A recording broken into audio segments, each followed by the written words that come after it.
Hey everybody, how's it going? Well, that's good. I'm Charlie O'Connor, and this is the PHLY Flyers podcast presented by Bet365. Whatever the moment, it's never ordinary at Bet365 and presented by your local Ford store.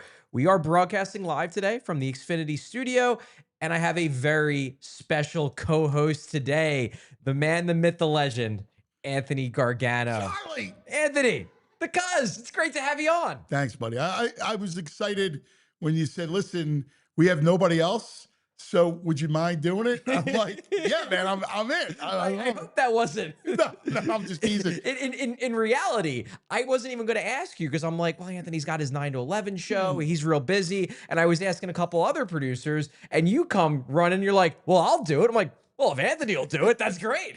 Well, I love you. I love your work. You know that. B, I love the Flyers. It's funny. I'm a true, when I say 4 for 4, which I coined years ago, it's real. Like, Yeah. I enjoy, and it's weird. I love the sport. I like sport itself, right? So you put me in front of an NFL game that's not the Eagles, a college football game, baseball, the same thing. And in hockey, it's like a guilty pleasure of mine. I'm truthfully a fantasy hockey player, right? Like, so I love watching games. And last year I really fell in love. Now, part of it is I feel a strong connection to Jonesy and Danny and having known those guys for a long time. And so I root for them because I know they're good people and I want to see them succeed. And I know they're good hockey people. And then I fell in love with Michkov. Like if I told you that it was one of the things I look forward to every game was just watching Michkov. There was this Sunday. You remember this Sunday? It was an NBC game. It was early. It's like a noon start. And Torts benched Michkov. Yep. And I remember going, oh, dude, you're killing me, man. Like, all I want to do is watch this kid play. That's where everybody was last year. You're right. Like you're taking away the thing that we all want to see. And I do think he brought a lot of people back into the fold because finally there was something that people could just get excited about that wasn't colored by all of the bad from the previous few years. Well, listen, I know today's about optimism, and I thank you for having me on the Optimism Day because I think that's kind of what I'm most comfortable with because I like to look at things. I like to be excited, realistic, but to enjoy sports. It's my greatest passion. Michkov is different because he is ridiculously talented. And he's unlike really any other player we've had in a long time here or ever, which is this unique skill. He's so today. Yeah. And look, we know the whole story of the franchise. I mean, I can give you chapter and verse and, what the soul of the franchise was. But it got left behind. And Michkov is a signal that they are today. And watching him play is just highly entertaining. The creativity. He's also tough. Yeah. He's not soft. No, he's a tough kid, man. He's willing to mix it up. Yeah. He's not big, but he's willing to mix it up. He's got heart. He's got a lot of heart. Like, he's got ridiculous ability, but he's got amazing heart. His creativity on the ice. This stuff. I love watching him play. I do. And I was I can find enjoyment. And I think this will be the tenor of today's show, which is I can find enjoyment in watching young players grow. Sure. Where I'm out on is if it's a purgatory team with older players and they have a ceiling, right? Like, I'd much rather be on a rebuild. It's why with the Sixers, I was for the process. Now, it ultimately failed, but the idea of building with youth, a blank slate, being creative, watching young players ascend, I'm in on that. I remember the 06 Phillies, and we saw the young Utleys and Rollins and Ryan Howard, and you got to see Hamels. Like, I love that. Yeah, like, they move on from Bobby Abreu and turn the team over to the kids. Exactly. Yeah. Exactly. And so to me, that's what makes it fun. And that's where I think this team, that's why I'm excited for the season. No, I am as well. And we're going to get into all of that, but just have a few PHLY things to tell everyone about before we get into the nitty gritty of Flyers talk. First, Eagle season is right around the corner. Next Thursday, first game of the year. And we have a diehard sale and new Eagles shirt to celebrate it. $36 for a year diehard membership. You get all the great Eagles coverage. We got EJ, we got Bo, we got Fran. And then in a few short weeks, you're going to be seeing a ton of Flyers articles from me, from Maddie, from Alex Appleyard, from the whole Flyers crew. It's a great time to get on board. You can buy that shirt on allphly.com, or you can get it for free if you become a diehard. You get the free shirt with the offer. So that's number one. Number two, and this is a next week thing for all of our dedicated PHLY Flyers listeners, we are changing our airing time. We've been at 12 p.m. for the entire summer. That's our summer time. We're moving to 4 p.m. starting next Tuesday. We're not on the air on Monday because it's Labor Day. Everyone have your barbecues. Hopefully you're down the shore having a good time. But starting Tuesday, we're back to 4 p.m. So keep that in mind. If you're subscribed on YouTube, you'll get the updates. But if not, just keep that in mind that we will be back at 4 p.m. And then finally, this is way down the road. It's not until March, but we are going out to Los Angeles to Anaheim in March with Philly Sports Trips. It is our road trip to Anaheim. We'll be seeing them play the Kings. We'll be seeing them play Cutter Gauthier and the Ducks. We'll be having a watch party for the Saturday game against the San Jose Sharks down there. There's beach. There's Disney World. There's John LeClair. There's John LeClair. I know. John LeClair is going to be on the trip. First of all, I know the Vince and the crew at Philly Sports Trips really well. It's a blast. You're going to have a great time. I've hosted trips with them, been on trips with them, and this one's fun. Yeah. All right. Like, because you've been out there, but being in California is awesome. Oh, yeah. It's perfect time of year to go. It's going to be still rainy and cold up here. You can go to Southern California, get some rays. Yeah, it's going to be a blast. It's going to be a lot of fun. I'm looking forward to it. No, it'll be a great trip. I think I'm hijacking. I'm going to be a stowaway. You know what? We would love to have you, Cuss. We would. It would be awesome to have you as part of the crew. So hopefully you can make it. But yeah, definitely check that out. Obviously, it's way in advance. But hey, you're looking to buy a Christmas gift for for a special person in your life. Maybe you want to go too. Be a great stocking stuffer. A little envelope, put that in the stocking, and then go out to Southern California in March. So definitely check that out. But Anthony, getting back to the Flyers. So you've seen a lot of Flyers eras. You've covered the team. I mean, you've been a radio guy, you've been a journalist, you've seen a lot of Flyers world. My last assignment for the Inquirer before I went to WIP was a Flyers trip to Vancouver, Calgary. Oh yeah, done that one. Yeah, and it was it was 1999. I think it was going into 2000. Was that squad? Yeah, I listen. The franchise. I just want the logo to matter again. Yeah. It's a great, the logo means something, and I can't wait until it matters again. And I think it's on its way. Yeah, yeah. But I guess as someone who has been in roles where you are talking about the team, you are analyzing where they're at, you're articulating that to the fan base. Do you feel like they're on the right track? I do. And again, it's still early in the rebuild. Sure. So the way I always view a rebuild is, all right, where did you start from? How deep was the rebuild? In this case, it was a major reconstruct. Yeah. Right. So knowing that, my expectations are organically tempered. Right. So I go, all right. So for example, this year, my expectation is compete for the playoffs. I want to see growth with the young players. Mm-hmm. I want to see Jet. I want to see Bump. I want to see guys. I want to see what they got. I want to be able to evaluate them, kind of see what the future may look like. And I want you to be good enough to at least compete for a playoff spot. And, that's it's very modest. Sure. Right. But I think it's kind of where it should be.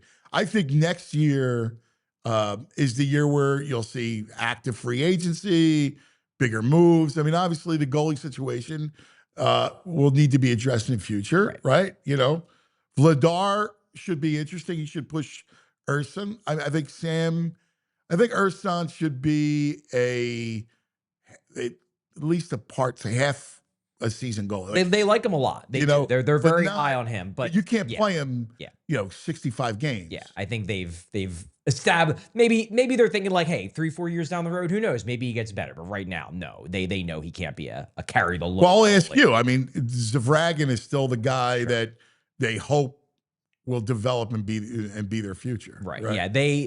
I know they are very, very high on Igor Zvragin. He has 2 more years left on his KHL contract. So they're aware that he's not going to come in next year and solve everything. And even when he eventually comes over, he may not come in and solve everything right away. But they're very high on him. They're also very high on Carson Bjarnason. They took him in the second round. They took him as Zvragin in the same draft, which, looking ahead, that 2023 draft, this was the draft they got Michkov. That's one of those drafts where the way things are shaping up, there's a world where 10 years down the line, we're looking back on that draft and we're saying like, that's where they built the core, because you've got Michkov at 7. Then they take Oliver Bonk, who they're really high on as a future key piece of their defense. Then you've got Carson Bjarnason and Igor Zvragin in that draft. Then you've got Denver Barkey, who they really like. He's small, but he's fierce. Cole Knuble, Mike Knubel's kid, he's developing really well. Had a big year at Notre Dame last year. Alex Chiernik they like. Like, there's a lot of guys in that class that 2 years later are still looking like they're on an NHL path. And then obviously at the top, you got Michkov. And Michkov is going to be him and Porter Martone probably are looking like the foundational pieces of this. And then maybe a guy like Zvragin comes in. But going back to the goalies real quick, they're high on Bjarnason. They like him a lot. They know he's going to take some time. He's turning pro this year. They know he's going to take some time. But I think their view is that out of Bjarnason and Zvragin, they feel pretty good that one of those guys is going to be an above average NHL goalie. Now, maybe Zvragin becomes a star level NHL goalie and then they're jumping for joy. But at the very least, they think one of those guys they can turn into a good NHL goalie who can be that guy 5 years down the line. Right. And the other aspect of it too is the other thing that you got to do moving forward is improve the blue line. And they know that. I mean, that's a big piece of it, in the future, really, like next summer is when you kind of want to start to really address that. Yeah. And you wonder, like, it's hard to get defensemen, like really good defensemen in free agency, because a lot of those guys never hit free agency, but maybe you could look to trade for Cale McCarr's not dang on out there for you. Yeah. And even, I have the pipe dream of Quinn Hughes, might not stay in Vancouver, but even though he has the real good relationship with Rick Tocchet, and we'll get to him in a little bit, one would think that if he leaves Vancouver, he's probably leaving Vancouver to go to Jersey to play with his brothers. Probably. Right. But hey, if he's available, throw your hat in the ring. He's awesome. Yeah, without a doubt. And that your number one D, that will signify, all right, now it's for real. Now you're a playoff team, right? Now, when you have that guy in the fold, that's when it becomes real. And then they're starting to win. And I think they're a year away from that. Yeah, and even think back to talking about 2 decades ago now, almost 20 years ago, when they had the really bad year and they bottomed out. They were the worst team in the league in the 2000s. And then they go out, they sign Danny Briere, obviously. They get Scott Hartnell. They also get Chemo Team in it. Yeah. And that sends a message, because it allows all the other defensemen. It allows a Braden Coburn to slot in a more comfortable spot. And obviously then a couple years later, they go out and they get Chris Pronger. And for the short time he was here, he was incredible. But then you had 2 number ones. Flyers don't really have one number one at this point. Sanheim's the closest, but he's probably more of a really good, 2-3, where he's the second best defenseman on your team if you're a cup contender. So I agree. They need that guy. They love Bonk, but I don't think he's that ago, before your time, there was number 2, Mark Howe. Yeah. And, that changed the whole franchise. Yeah. Yeah. He was amazing. He's a great guy too. You want to talk about a puck carrying defenseman who could do everything. I mean, he was incredible. Yeah. He was incredible. No, I remember I did an interview when I was still at The Athletic.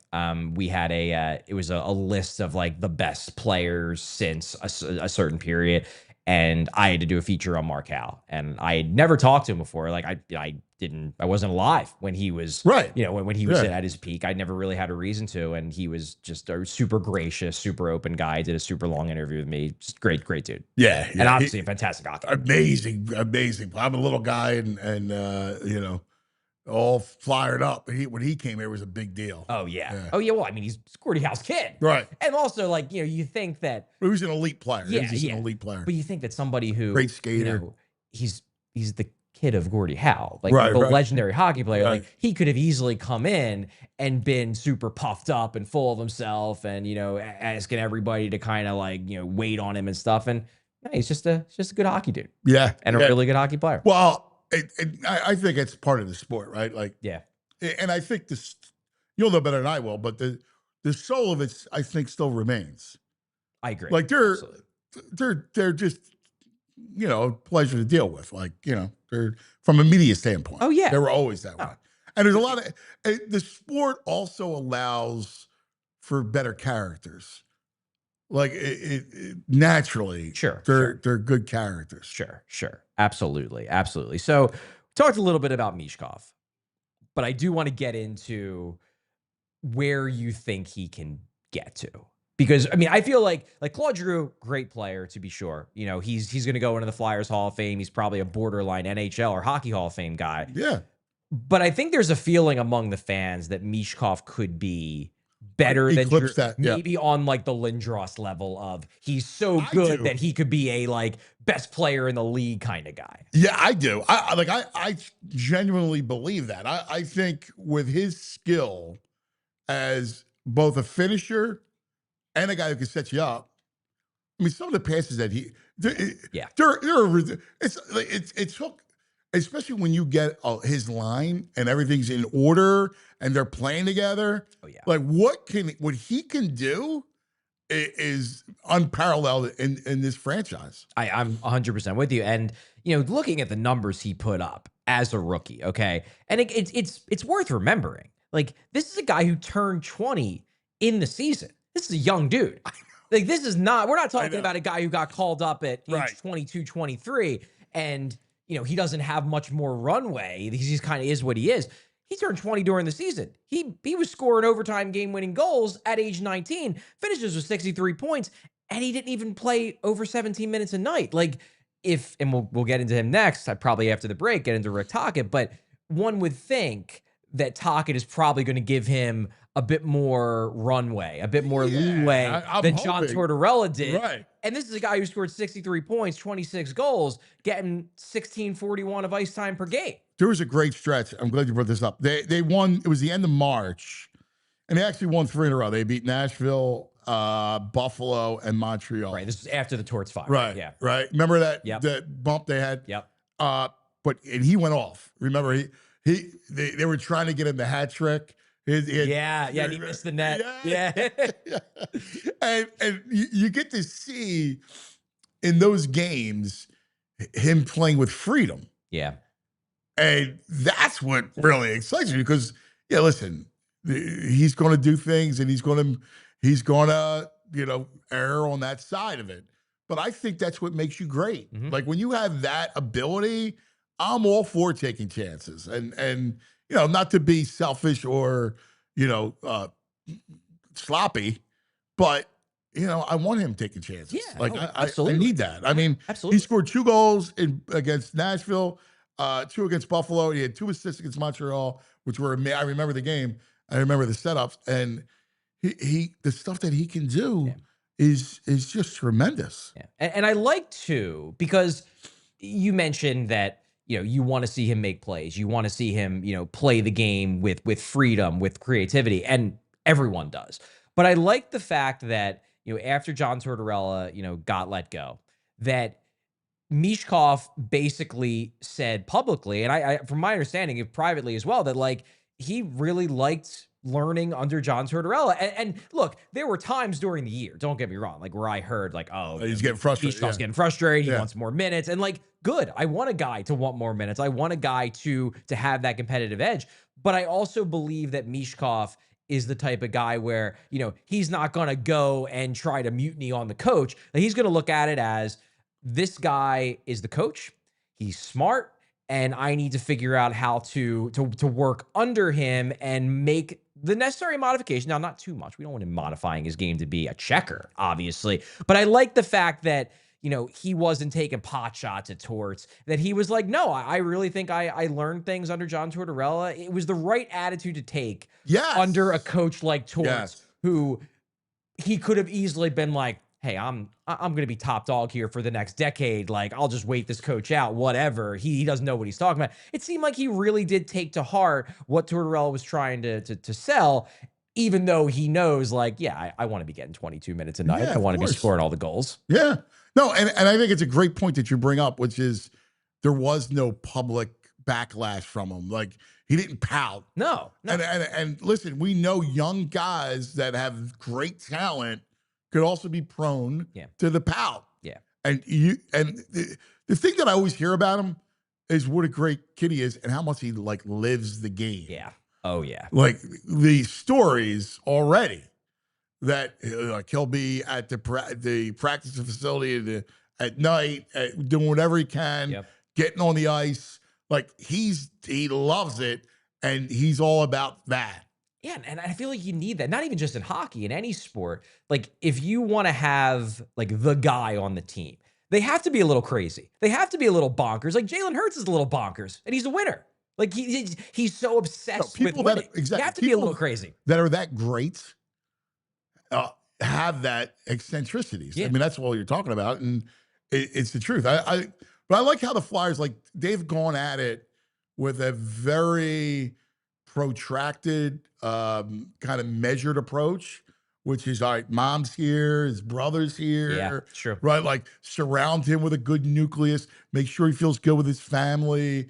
Like, I think it's been really thoughtful in their plan in ushering him along. You get a kid that's from another country, right? You get a kid who's a kid, like you brought up.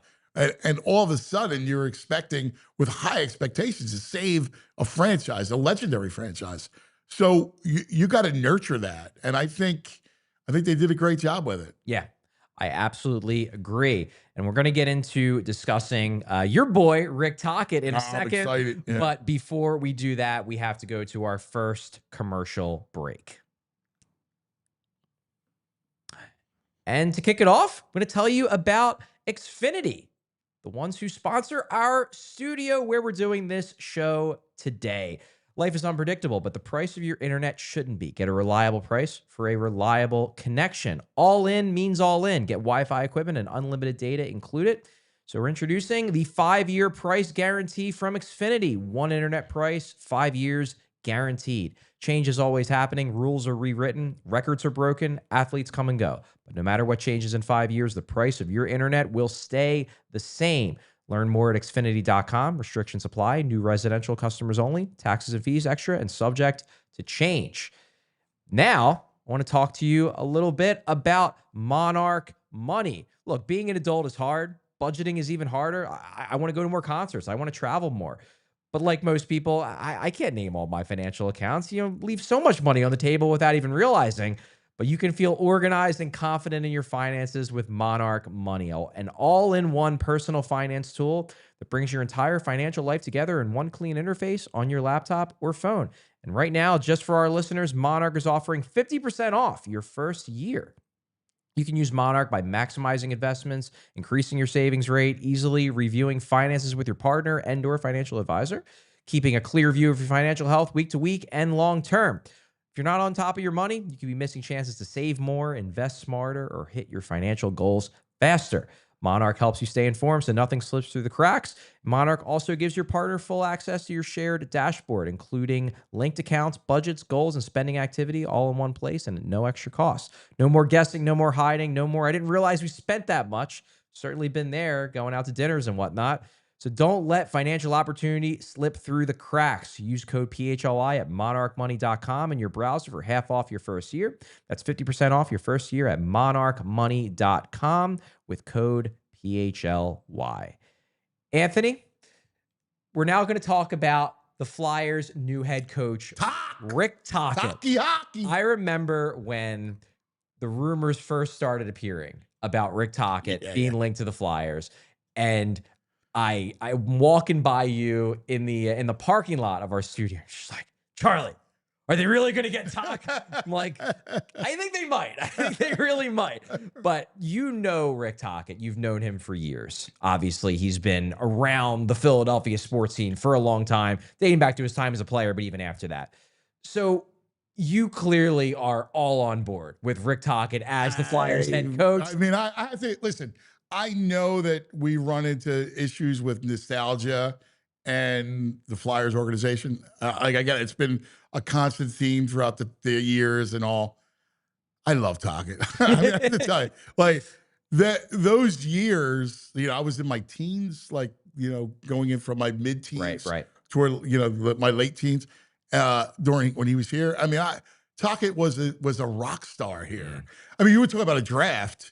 Tocchet, Derek Smith, who else was in that draft? And Zezel. right? Okay. That was a draft that built that team. And he was a late round pick, wasn't he, Tocchet? Yeah. They kind of unearthed him. They were all in the same draft. Wow. And number 22, man, like, he gets Philadelphia. He's just he's as cool as a dude, as good as a dude that you ever want to meet. Like, and he's relatable. What I like about him is that, could he play the Torts tough guy? He can, but that's not what he's about. That doesn't define him. He is an X and O guy. He is a guy that is malleable to his players. He's a guy that knows winning, that is so dedicated and obsessed with being great. Like, he's a competitive dude. And all those things, I think is going to make him a great coach. He's had success in this league with teams that weren't very good, and he has, got them to be playing really good hockey. I just think he's a home run here, man. He understands what it means, what that sweater means. Dude, I'm just so excited having him here because, one of the things that I think, and I get the message gets stale after a while, and that's why the carousel's there. Yeah. But I think you need stability. I think he's a guy that I want stability with. I think one thing that I've seen, and this is everything that I heard in the lead up to the hire when I talked to people around the game, talked to people close to the Flyers, that Tocchet's kind of a guy where you sort of, the more you talk to him and the more you hear from him, the more sold you are on him. And I think a lot of people, especially people who watch the show, who were more skeptical, they don't know him. There was no reason to watch his interviews. There was no reason to hear what he had to say. You're looking at him. I think that's fair. Right? But I think over the last month or two, the more interviews he's done, the more more they've seen him talk about his vision. I think more and more people more and more of the skeptics are getting on board because they're liking what they're hearing. Now, obviously, in the end, you gotta win. You gotta win. Yeah. But it seems like people are being their concerns are being eased the more that they hear from him, and that speaks to just the type of person he is, where he comes off as a very smart, in-touch hockey guy. So I'll ask you, because you'll talk to the critics and you'll talk to people that are skeptical, and is it because of just, hey, he was a popular player in Philadelphia, what makes him a good coach? Is that what what they're expressing? I think it's twofold. I think number one, there is that anti-Flyer bias where it's like, we want new blood. You're only bringing him in because he's a former Flyer, which I don't think is true. There were a lot of teams that wanted to hire Rick Tocchet. It's that in tandem with people go to the other end of the state. Yeah, exactly. The Penguins would have taken him in a heartbeat. But it's that in tandem with the fact that it's not like he has the track record of an elite coach. He has the one Coach of the Year award that he got in Vancouver, but we're not talking about a guy who's won a cup. We're not talking about a guy who's even got to the conference final. And there are reasons to explain that, given the fact that he's coached mostly teams that weren't very good. But I think there are a lot of people in the fan base who look at it and they're like, okay, so I just have to take on faith that he's a good coach, which is why I think hearing him talk the last couple of months, it's like, okay, well, maybe I'm not necessarily taking it on faith anymore. Now I'm actually hearing him and I'm liking what I'm hearing. Yeah, I think it's important and I think it's fair. I mean, look, if you're not well-versed in the teams that he's coached and what he's done, I would say, like, give it a year, right? And we should have this conversation right? At the end of the year, I'm sure Yeah. you'll have it many Oh times, yeah, absolutely. but we should actually bookmark this and talk about it, because if you are skeptical, well, all right, like let's pay attention to it. Moves he makes, how he handles them from a leadership angle, right? What and I'm a believer in any sport that teams are a reflection of the coach. They just Yeah, are. yeah, I agree I with mean, that that's a totally. truism. Like, it has to happen. Take on the persona of your coach. It's Yeah. like osmosis. It's you know that go back to the Phillies with Charlie. Like they were personified Charlie. Yeah. Like Yeah. in many ways. Um, so I I I say just be open minded and let's talk about it. I think one thing that I'm probably the most excited about to see with Rick Tocchet, because I've expressed some skepticism about his record. Like I know. I don't think it's a No, terrible record, and I think there are ways to no, I to think put you're it in pretty measured context. about it. Like, Yeah. obviously, I can't. I'm always going to be real with you, and I can't divorce the fact that I grew up watching Rick Tocchet play, and I loved him, and he was a fan favorite. That's a fact. That, and yes, is part of me excited because of that? I raised my hand, and I'm guilty of it. All right, I am. I've always been a Tocchet fan. But the other thing that he is let's face it, he's NHL royalty in this fact. That's true. There's not a great player in this league who has played that doesn't love Tocchet. Yeah. Like Wayne Gretzky being his best friend, right? Talk to Jeremy Roenick about Rick, like, because I have, right? Talk to anybody that was a great player in this league and have them talk about Toc and hear what they have to say. Even the current players, Sidney Crosby swears by him. I mean, Sidney, and this is the best player of a generation, him and Ovechkin, and he's like, oh yeah, Tocchet's great. But going back to what I'm really excited about, and you sort of hinted at it with with what you were saying.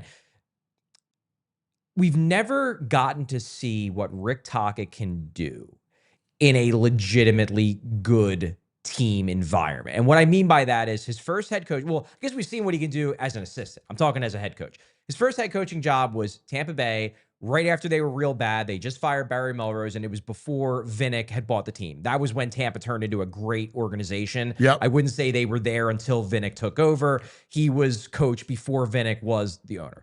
Then he goes to Arizona. Total mess. They don't even exist anymore. Like, to get them to be competitive was impressive because it was just a dumpster fire.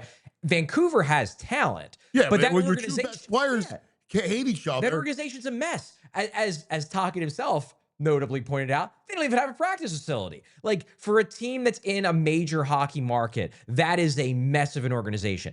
And I think this Flyers organization, and we'll talk about them in a few minutes, Jonesy, Danny, Dan Hilferty, I think this is an environment where he is going to have the support of ownership, and it's no longer dysfunctional. And I'm curious to see what he can do as a head coach in an environment that isn't a mess. And starting from the beginning, you're not coming in, a quarter way through the movie or halfway through the movie. You're really now here at the beginning of this thing, which is important because you can control the narrative moving forward. Like, you can control the culture going forward. And that's so important because these kids, it's going to be a collection of kids, young players that are going to want to crave a culture. He'll provide that for them, right? You're not coming in where you got to clean up all the coaches that was here, didn't have a good culture, guys had bad habits. You're going to get to create all that. Yeah. And that I'm excited about because that is, I can lay out my own culture. I can have these kids thrive in my culture. Yeah. And say what you will about Torts, and, I think we both had our issues with some of the ways he did business, but he does have this team playing disciplined. Yes. So there's that foundation there. It's not like Tocchet has to come in and get guys to like make line changes the right way or, show up to camp in shape. That's done. He's created that foundation. So Tocchet can come in and be like, all right, well, I can come in and build off of what Torts already established and then just maybe not be so much of a jerk about it. Exactly. And it's important, and you brought this up. It's important to have all of ownership in the front office laid out before you and stable. Yeah. Right? Yeah. The voices are stable. look, I've known Jonesy very well. And you know, I love him. I mean, unabashedly, I think Jonesy's one of the great people you ever want to meet. However, this is not just, oh, I love Jonesy, so he's going to be good. He comes from like the amount of work that he puts in. I know, I talk to him all the time, and he's, you know, he'll be on the road. You got like, where you at? Where you looking at? And like, he'll tell me what is going on, where he's looking scouting at. Somebody. He's always on the road. He's always looking. They have a plan. He and Danny Briere have a plan, and I feel confident in how they're building this thing. Jonesy, remember when you're a broadcaster, and I'm a big believer in this because when you get players that maybe are built to go into the front office at some point, and they spend a couple years as broadcaster, you know what's great about that? You're exposed to all different styles. You're exposed to the players. You know everybody in the league. You're exposed to how teams are doing things. You may see a player and you go, you know what, he's in the wrong spot, right? Like, and having that is such, I think, an advantage at seeing the league. It's take a step away, because when you're coaching a team, like, you're in tunnel vision, man. Like, you know, now you take yourself away and you're in this seat and you get to see, for how many years that Jonesy did it, you know, all the best players, all the best teams, how they do things. You're talking to GMs, you're talking to presidents, you're talking to players. You have an idea of what works, of what's successful. When you're covering a team that wins, well, you then go, all right, mental note that if I'm in charge one day, I'm going to steal that. I'm going to adopt that. Little things that you can then stack together to build your own culture, to build your own team and foundation of how you do it. And I think now that you have Danny and Jonesy sets all that up, I think Danny knows talent. I think he knows players. And behind it all is Dan Hilferty, who is a one of the biggest voices in our city. Yeah. Who loves it, right? Like, and he's a face. He's a recognizable face. That was my issue when it was wholly corporate, right? Right. There was no face to it. Yeah. Like, who's running it? And I think Dan is glad to take those reins. Like, yeah, it's me. All right. I got Jonesy here. I got Danny here. Like, I'm going to let my hockey people do that. And, but I'm the guy. You got an issue? Talk to me. And it honestly goes beyond things like, fans are going to be focused on the team. They're going to focus like the roster. Yeah. Okay. Who's our goalie? Who's our first? But having someone like Hilferty, because I see him, I'm covering the team every day. Yeah. I see him around the rink. I see him after games. He loves it. And the thing that you have to understand from a player perspective, because I talk to players and they're like, oh yeah, it's great having Hilferty around. But like, it's as simple as like, if there's, if there's something wrong with the soda machine, or like little things, yes. Oh, the hot tub's broke, and you just say hey Dan, we've been having trouble with that. Oh, I'll take care of it. And then he does, and you feel like you're being listened to. You feel like the people you're above empowered. You they care about you. They care about, the little things, just the stupid little things about a job. Dude, that is, you nailed it. It's with any job, sports team, here, yeah, right? Like, you name it, any business. And I watched what Pat Croce did for the Sixers during their run, right? And like, they were a mess. They had no leadership, the whole thing, right? And yeah, they got good because of Iverson and the whole thing, but all that stuff around about pride in the logo and being there for players. Oh, where are we staying at? Oh, what you need socks? Somebody told me about socks and how they actually got socks that Pat got socks that fit the player. Really? Right? Like, that was something they didn't have before Pat. No, like, they were just socks. They weren't thinking about socks. Yeah. But that's an illustration of the little things that you're talking about. And Dan is cut from the same cloth. Listen, he's a brilliant man. He was CEO of Blue Cross Blue Shield. He's like, this is the greatest thing ever. Like, for him, Yeah. working Grew up in a this Flyers fan. environment, right? Yeah. Like when you go, listen, I'm from Ocean City. He's from Ocean City. Like I grew up down the shore. I'm a Flyer fan, right? Like during the time when the Flyers were the inception of the franchise and glory days and everything else. So I trust them with the brand, with the logo. I keep talking about the logo, but the logo matters to me. That logo, I remember being a kid and getting my first Flyers jersey, right? Like, like that matters. Yeah, yeah, it matters it definitely matters to our listeners and our viewers, but it just matters to the city, I think. And I think that's something that's been lost is that, look, the Flyers aren't the Eagles. They don't run the city, but people care about this team. They care. I mean, like, look, if we're going to be honest, we understand that, like Philadelphia has a pecking order. It's Eagles and it's Phillies. And then Flyers, Sixers, depending on who's good, right? Who's better. And everybody's got their own preference in the sport itself. But you nailed it. Like, Flyers franchise, they won a ton of games, right? Like, there was a ton of winning. And 50 some odd years since the Cup, we get it. But those springs and those runs, oh my God. I mean, I can go back and close my eyes. I was an usher at the Spectrum. Were you really? I don't think I knew that. Yeah, when I was in high school and then that's cool. My senior year in high school, I was actually in the college a little bit too.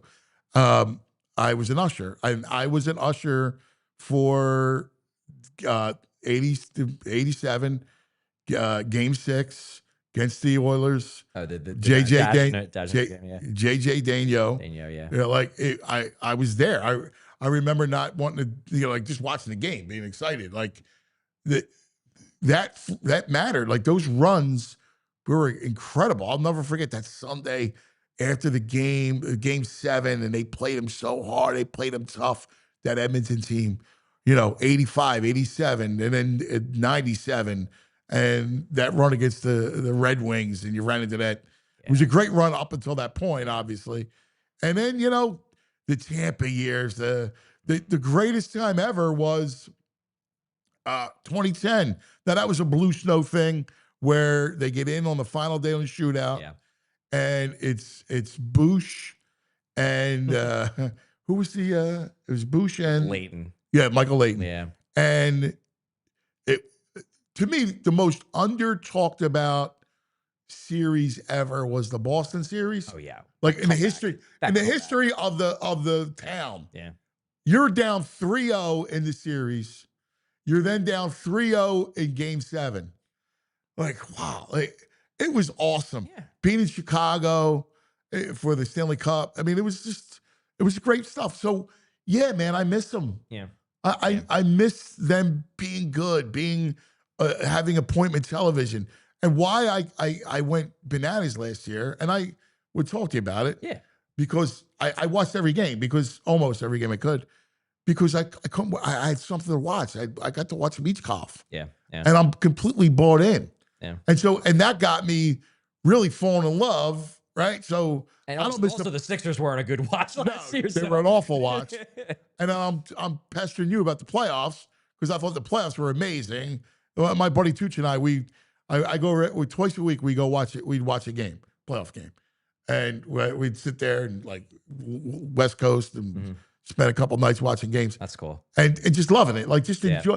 I can get like supreme enjoyment out of that. Now I go, oh man, I can actually visualize that the Flyers will have those moments in the playoffs. It's going to be so much fun. And I'll have to go to break in a second, but I do want to say this because me and Bill talk about this a lot. That look, I grew up a Flyers fan. I'm from Northeast Philadelphia. I remember those runs as a fan. But since I've been doing this as a job, I started doing this full time in 2017. I really started doing it full time in, let's say, like 2015. That's when I more or less left marketing and then was like, okay, no, I want to make this a career. I'm going to focus on this entirely. We started our podcast in 2016. They haven't been good. Like, since I've been doing this as a job, I've been covering a team that like the best time was 2020, right before the pandemic. COVID, Like that was the best team that I've had a chance to cover. I so want to know what it's like to be around a Flyers team that is really good and has the city behind them. That's going to be so much fun. Like, I can't wait for it. Dude, you're so right. And you know what I'm dying for? I want the building to become alive. Yeah, yeah. One of the saddest, like, it was a couple years ago, I was at a game, and the building, it was just, when you can hear the skates on the ice, Yeah, the whooshing of the skate, it's rough. that sucks. Yeah, it's rough. Like, I want that energy in that building. Yeah. And you know what? Hopefully they're going to get it back. After this break, we're going to talk a little bit more about the management, but we do need to go to our final commercial break. So going to tell you about our friends at Righteous Felon. Anthony, I saw you eating some Righteous Felon beef jerky before the show. Oh my God. You're clearly a fan. Dude, it's awesome. Can I tell you? You can. I love it. I didn't realize, I was like, I was never really tried it. I mean, I tried it, but I didn't realize till it was there. I'm like, oh man, I love this jerky. It's unbelievable. Yeah. Yes. All protein. I'm like, I'm in. I had to get that in because that was a completely like, oh, we got a Righteous Felon read, and Anthony's eating Righteous Felon before the show. This is great. The flavors are ridiculous. It pops. It's so tasty. Great snack, filled with protein. My son Anthony got me back into, like, he likes the jerky. So I brought him home, and he's a monster. He's 15. He's 6 foot. He is. One. No, I met him a few weeks ago. Yeah. And he loves it. I could taste it. Dad, you got to taste this jerky.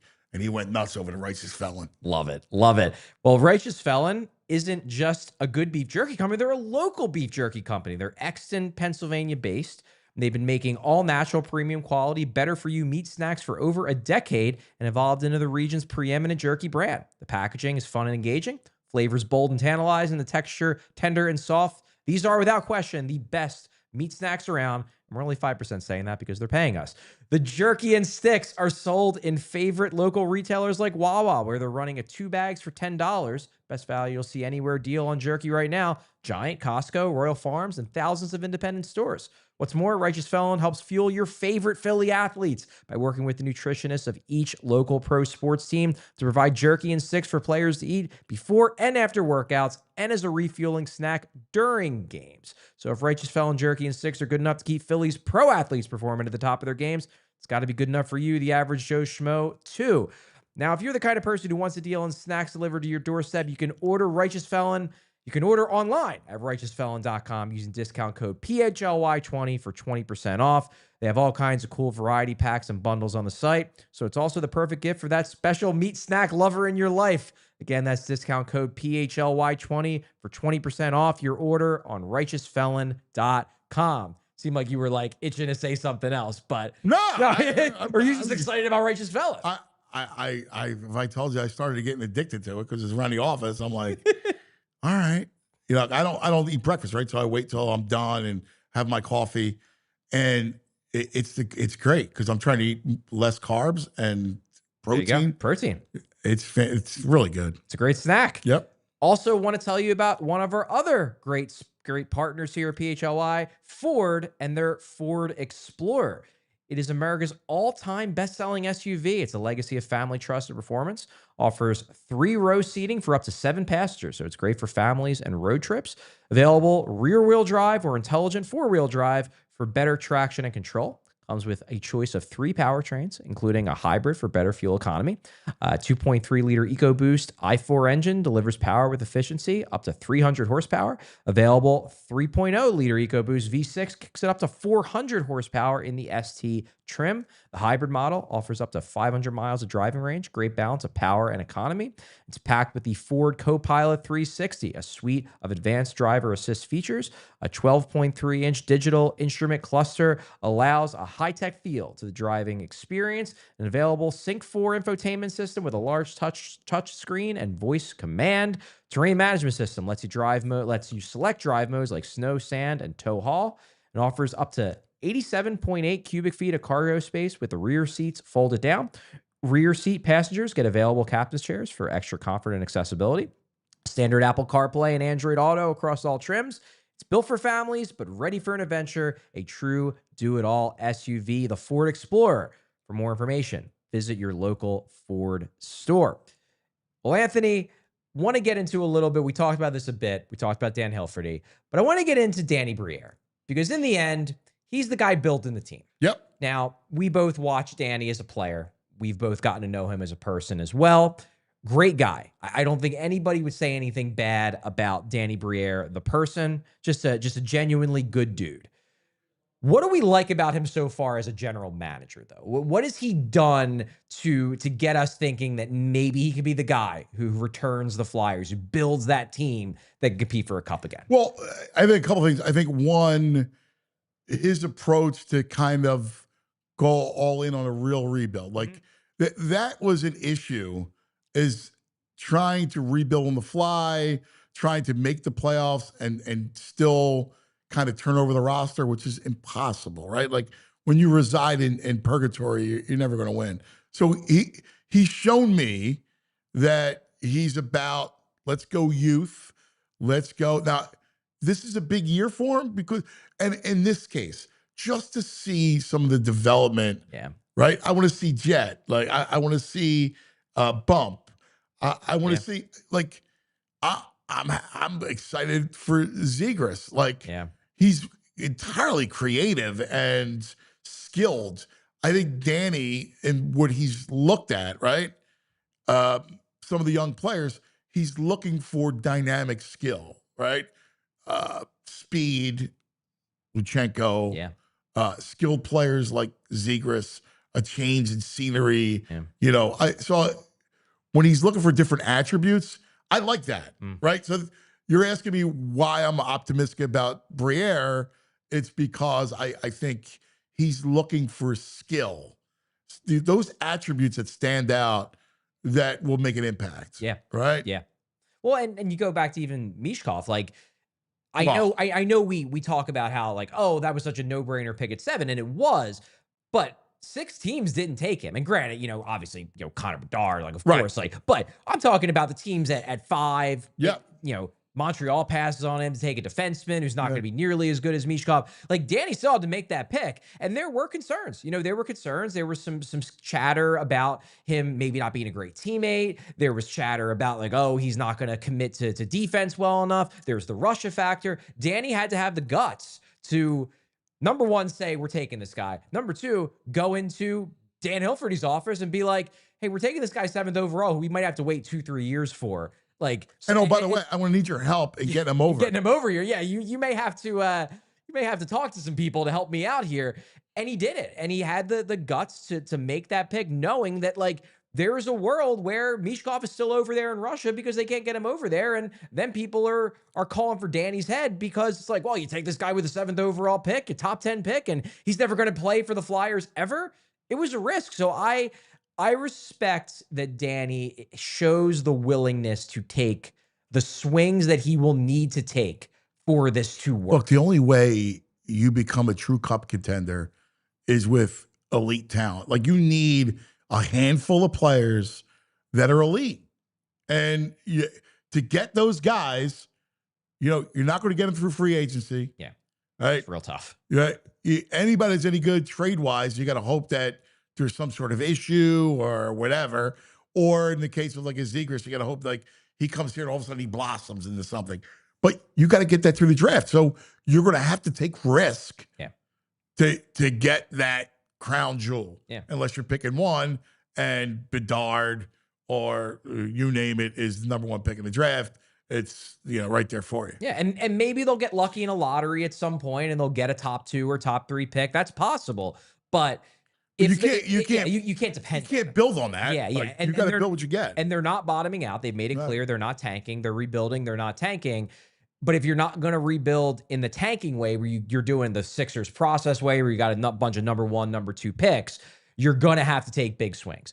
Michkov was a big swing. I think Martone is a big swing. He has the potential to be a star. And the Zegras trade was a big swing. Now, he did it in a really good way where he didn't give up a ton. But that is a big swing. That's a swing on high-end talent. It is. And the Martone thing, I'm curious. It's going to be fun watching him in college and kind of seeing him because he's got a chance to be really good. And he brings he brings the skill, he brings the vision, the And playmaking. that's what I want. But he's also big. Like, and they did need some more size. Yep. We all watched the playoffs. Yep. You watched so much of the playoffs. Right. Florida's Florida, and I scoff at it sometimes. But look, they play big, and it's much easier to play big when you are big. Right. It's the truth. Yeah. I mean, you can't crowd the net. Look, what they do, they just come at you in waves. Yeah, that was the thing that stood out that entire set. Like they were unbeatable. They really were. Yeah, and I thought, with it being a rematch, I go, I don't know. Let's see. Yeah. Right? Because all that firepower. And yeah, Edmonton's got the best player in the world. And then they got another guy who's a top 10 player in the world. Well, and with the two of them on the ice at the same time, whether it's break glass or not, they withstood all that challenges. Yeah. Yeah. They were better because the first year they go up 3-0 and then they almost blow it. You're like, oh, well, Edmonton can build off that. And Florida was better this time than they were the first time. And especially after game one, too. Like, Yeah. I mean, Florida's nasty. But anyway, to your point, you need size. Yeah, you need a mix. And my issue with Bennett, yeah, they got mean guys. They got guys who are willing to throw the body. Playoff guys. Yeah, and the Flyers this draft, they did a good job. What I liked about this draft for the Flyers, because I'm often a skeptic of the size is all that matters in hockey. I think you need a mix. But I do think that most of my skepticism comes from when teams prioritize size over skill. What I liked about what the Flyers did in this draft is they got skilled size. Yeah. Like Martone is big and he can play a chippy game. He can be an agitator type. He has a little bit of a Kachuk element to his game. But he's a really skilled big guy. Like, I don't like when you go for big guys just because they're big. But if you can get a big guy who has also lots of skill, then you can be Florida. Like, Florida has a bunch of big guys. Like, you don't think of Sasha Barkov as a big guy. He's a big guy. Yes. But he's also a really skilled, super smart guy. Yeah. And that's how you make it work. Yeah. You got to have both elements. And I liked the draft they had because, you got Martone, you got Nesbitt, who, if he can fix his skating, could be a legitimate, really good center. And then you got a guy like Shane Van Sage, who, and Carter Amico for that matter, where they're mean. They bring that meanness, but they're not lacking skills to supplement the meanness. Yeah. It's a great point. It's exciting to see where they could go 3, 4 year, 5 years down the road when all these guys are on the team. Right. And then you build this thing and you sustain it. Yeah. That's the hope. That is the hope. Let's go. Let's go. All right. Real quick, before we get to the super chats, we're at 100 likes. That's good. Let's boost those numbers a little bit. Let's get up to 125, 150 before we're done the show. Hopefully you've enjoyed this one-off of me and Anthony. Hopefully it's not just a one-off. Hopefully it's not just a one-off. But now we're going to go to the super chats. We got a couple of them. First one from Jay Fruscione. Charlie and AG, I'm setting the over-under for Michkov goals next season at 35. What are you taking? By the way, AG is right. That 83 draft was massive for the club, and Tocchet in the 6th round was theft. All right. So getting a shout out for you, cuz. Thank you, brother. Confirming that draft being amazing. Tocchet being a 6th round pick. I knew it was a later round. I didn't remember the exact round. Over and under for Michkov if Jeff Fruscione is setting it at 35. Over under. Well, that's a big number. It's a big number. It's 26 this past year. Yeah, it's a big number. But, I mean, you really think I'm going to go on there? I'm sorry. Yeah, it's an optimism show. It's the optimism show, and I'm a Michkov truther. So I'm going over. He's going 38. over. I love it. Man, that would be cool. I know. I'm going under, but I do think he's going to break 30. Yes. I think he's going over 30 this year with more minutes and hopefully with a coach who, isn't scratching him and benching him for periods of time. Well, I'm extrapolating a little bit, right? Like more minutes. Yeah. More freedom, knowing that Tocchet is going to allow him to do certain things. So, you never know. Anthony, I hope you're right. That would be very fun to watch him score 38. I agree. 30 is a lot. 38 is a lot. 38. I don't think it's out of the realm of possibility. I think he can do it. I think he will do it at some point. Oh, yeah. It's just whether it's this year or not. Yeah. Next up, we have Marco. Oh, it's overtime. We go into overtime. If you want to continue, watching, we're already at OT. If you want to continue watching, move to allphly.com and find us on YouTube. Marco Belchior 5-hole. Great show, guys. I'm the most optimistic for the future since the Pronger trade. Agree with AG about young players to be excited for Flyers. Phantoms. That's one thing that Briere did say in April. He said that, look, I'm going to try to improve the team this year. I'm going to, look to add a goalie. They did in Dan Vladar. Look to add some depth. They added Christian Dvorak to help the center depth. But he doesn't want to block out his kids. He wants them to have spots to move into. What do you think I about think we're going to see that Dvorak this year.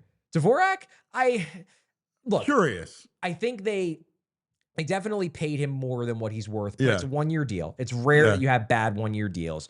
If the team is good, they'll keep him. If they're not good, they'll probably trade him at the deadline for a draft pick.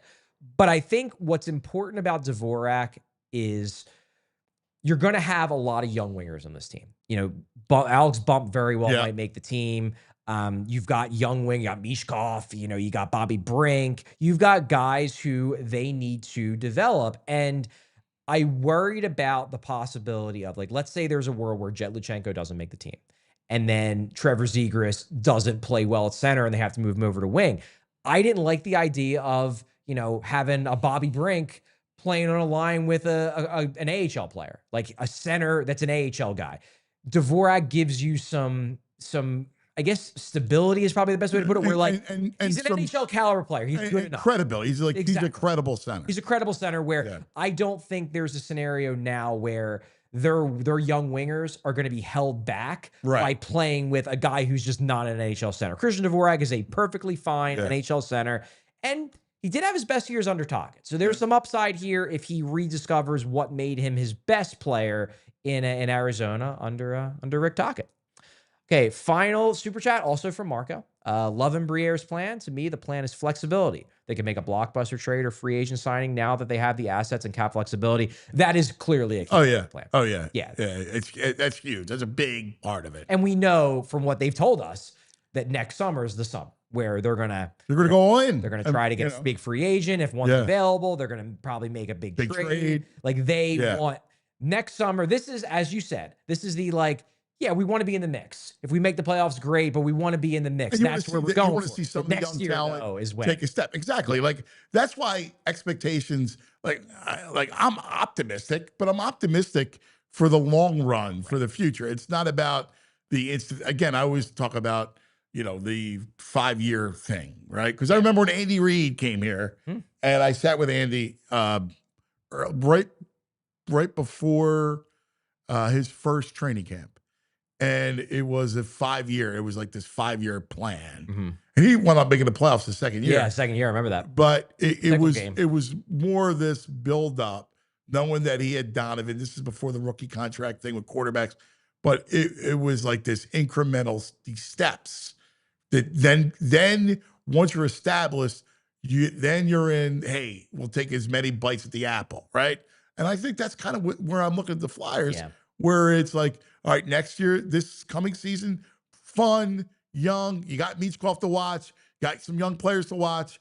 Let's see growth. Let's see maybe a playoff push. Next year, big splash. Man, you have to make the playoffs. And then it's like, from there, it's like, hey, let's be in the mix. Yeah. I think that's the plan. Now we just got to cross our fingers that it works. Yeah. All right. Well, that is all the time we have today on the PHLY Flyers show. Thanks, Bryn. Brenna, as always, doing a great job behind the boards. Anthony, thanks so much for coming on the show. This was a blast. I had a great time. Blast. Went by fast. It really did. It really did. When we got to overtime, man, we were already at overtime. Cool. In any case, tomorrow we will have Steve on the show. But Anthony, thanks so much. This was great. Keep up the great work, buddy. If you haven't, subscribe. If you haven't, to our YouTube channel, we're looking to boost those numbers as well. Thanks for watching. Thanks for listening. We all silly like the mayor.